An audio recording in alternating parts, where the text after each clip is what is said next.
नौजवान, जैसा कि आपको मालूम है इस हिंदुस्तान की सरजमीन पर मुस्लिम बादशाहों ने हजारों सालों तक शासन किया, राज किया और इस हिंदुस्तान को यूं ही नहीं छोड़ दिया बल्कि इस हिंदुस्तान को सोने की चिड़िया बना दिया। लेकिन जब अंग्रेज आए तो इसको गुलाम बना दिया और इस सोने की चिड़िया को सोने की चिड़िया से मिट्टी की चिड़िया बना दिया। ऐसी संकट की स्थिति में इन्हीं मुस्लिम बादशाहों ने अपनी जानों की कुर्बानियां देकर इस हिंदुस्तान को आजाद कराने में एक अहम किरदार निभाया। लेकिन अफसोस के साथ कहना पड़ रहा है कि इन्हीं मुस्लिम बादशाहों के बारे में आज तरह तरह की अफवाहें फैलाई जा रही और इतिहास के पन्नों को इनके नाम पर पलट दिया गया। दुनिया की निगाहों से इतिहास के पन्ने को और हकीकत को छुपा दिया गया, उस भाईचारगी को छुपा दिया गया जिसे आज मैं आपके सामने बयान करने जा रहा हूं। भारत के इतिहास का क्रमबद्ध संकलन सबसे पहले इलियट और डाउसन नामक दो अंग्रेज विद्वानों ने किया। सारी स्रोत सामग्री में से घटनाओं को चुन चुन कर उसे एक मनोवांछित दिशा देना और घटनाओं की व्याख्या करना उनकी मौलिकता रही। किंतु उन्होंने पुस्तक का नाम the history of India as told by its own historians रखा। भारतीय इतिहासकारों के कथनानुकूल उनके निर्धारित की हुई दिशा में अन्य विद्वानों ने उस काम को आगे बढ़ाया। भारतीय विद्वानों में सर यदुनाथ सरकार और पंडित हरप्रसाद शास्त्री सरीखे विद्वानों ने उसमें चार चांद लगाने में काम किया। ये लोग अंग्रेजों के अनुचर और भक्त ही नहीं थे और चाटुकार ही नहीं थे, बल्कि ऐसे ही लोगों ने प्रथम स्वतंत्रता संग्राम सन 1857 में भारतीयों के विरुद्ध अंग्रेजी सेना के सहयोग के लिए अपने विद्यालय को सैनिक बैरक में बदल दिया था। अंग्रेजों ने अपने सशक्त सहयोगियों के बल पर इतिहास को गलत दिशा पर डाल दिया। समय बीतने के साथ ही सदियों से आपसी सहयोग और भाईचारे के साथ एक जगह बसने वाले दो समुदायों के बीच यानी हिंदू और मुसलमानों के बीच खाई चौड़ी होती गई। लाखों मनुष्यों के रक्तपात और देश विभाजन के साथ अंग्रेज बहादुर को सलामी देकर तो विदा कर दिया, किंतु उसके द्वेष का देवता आज भी प्रतिष्ठित है और इस देवता को प्रसन्न करने के लिए आज भी नरों की बलियां दी जा रही हैं, दंगे और फसादात हो रहे हैं।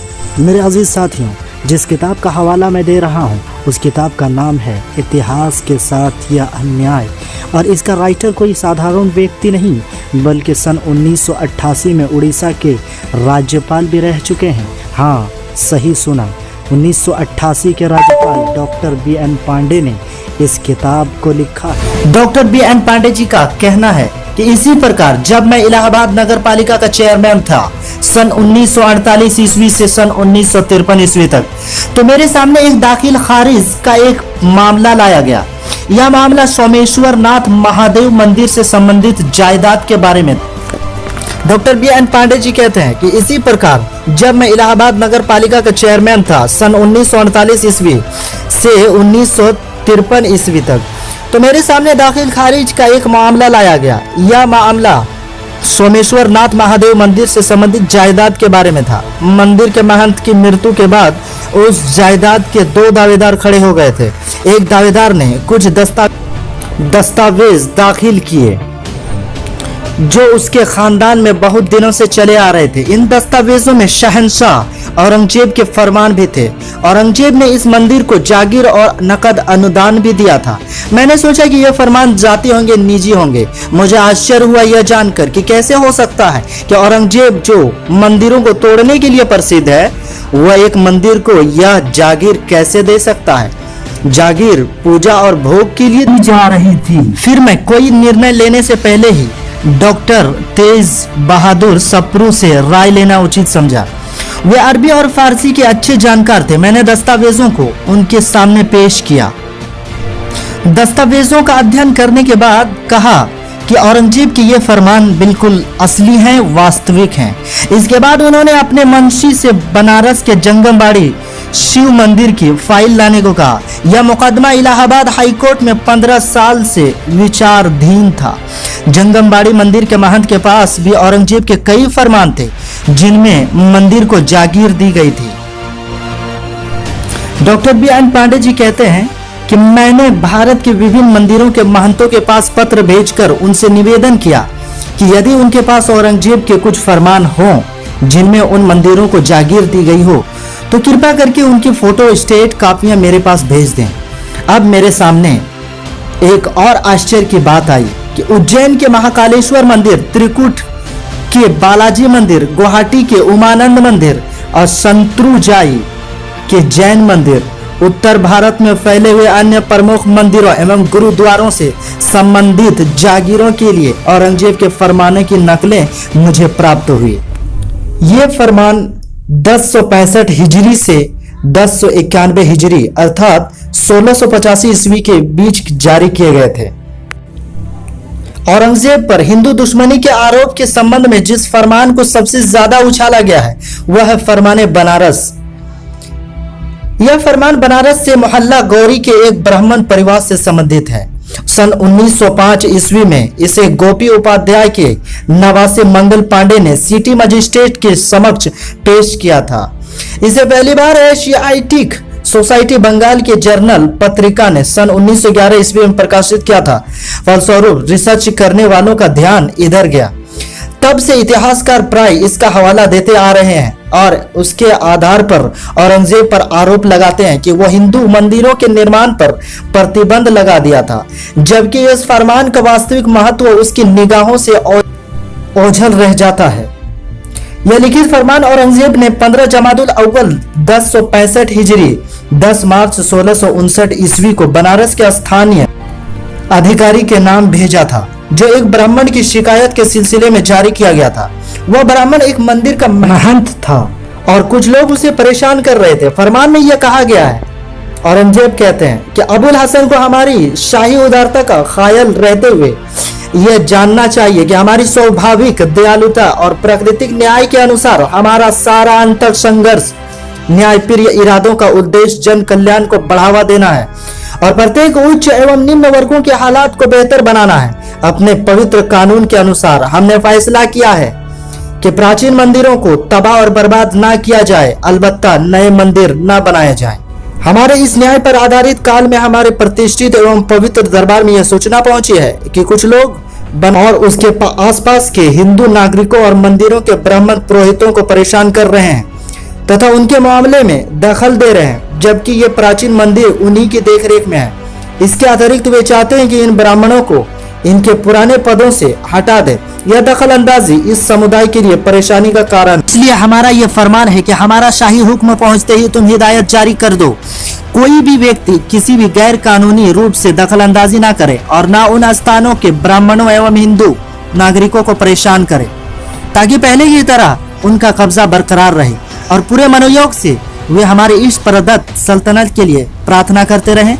इस हुक्म को तुरंत लागू किया जाए।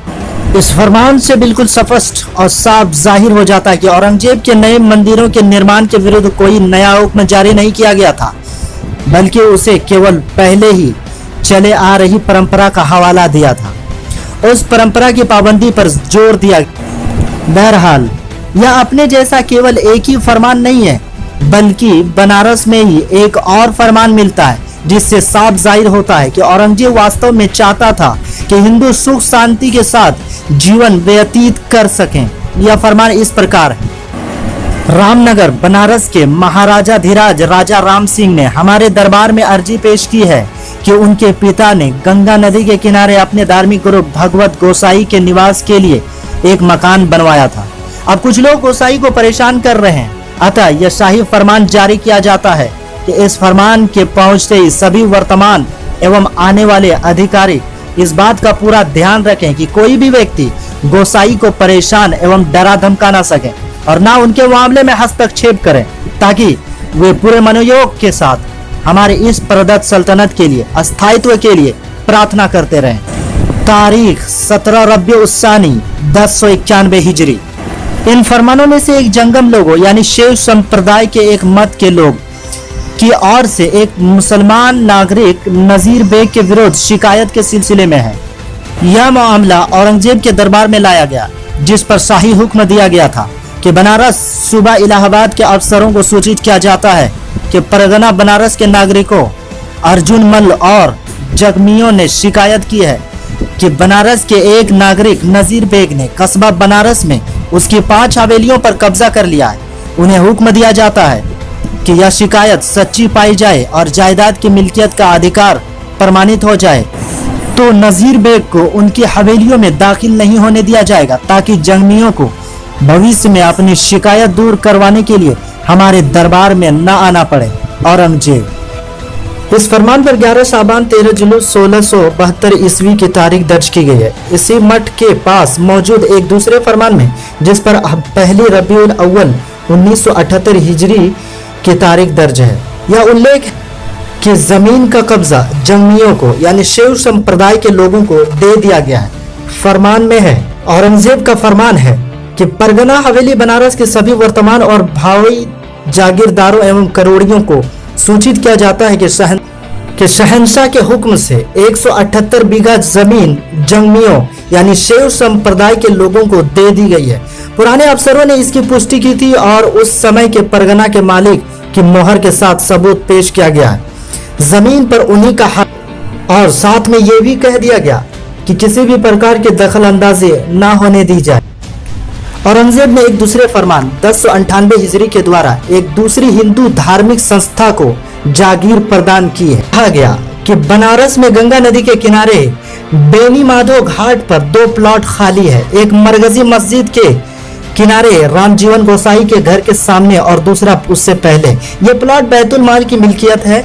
हमने यानी औरंगजेब यह प्लॉट रामजीवन गोसाई और लड़के को इमाम के रूप में प्रदान किया है, ताकि उन प्लॉटों पर ब्राह्मणों एवं काफिरों के रहने के लिए मकान बनाने के बाद वे खुदा की इबादत और इश्क प्रदत्त सल्तनत के स्थायित्व के लिए दुआ कर। औरंगजेब का कहना है कि हमारे बेटों, वजीरों, अमीरों, उच्च पदाधिकारों, दरोगा, वर्तमान एवं भावी कोतवाली के लिए अनिवार्य है कि वे इस आदेश के पालन का ध्यान रखें और उक्त प्लॉट उपयुक्त व्यक्ति और उसके वारिसों के कब्जे में ही रहने दें। उनसे ना कोई मालगुजारी या टैक्स लिया जाए और ना उससे हर साल कोई सर्टिफिकेट मांगी जाए। अब मैं आपके सामने औरंगजेब का और एक फरमान हाजिर करता हूँ, जो असम के शहर गुवाहाटी के उमानंद मंदिर के पुजारी सुदामन ब्राह्मण के नाम से है। असम के हिंदू राजाओं की ओर से इस मंदिर और उसके पुजारी को जमीन का एक टुकड़ा और कुछ जंगलों की आमदनी जागीर के रूप में दी गई थी, ताकि भोग का खर्च पूरा किया जा सके और पुजारी की आजीविका चल।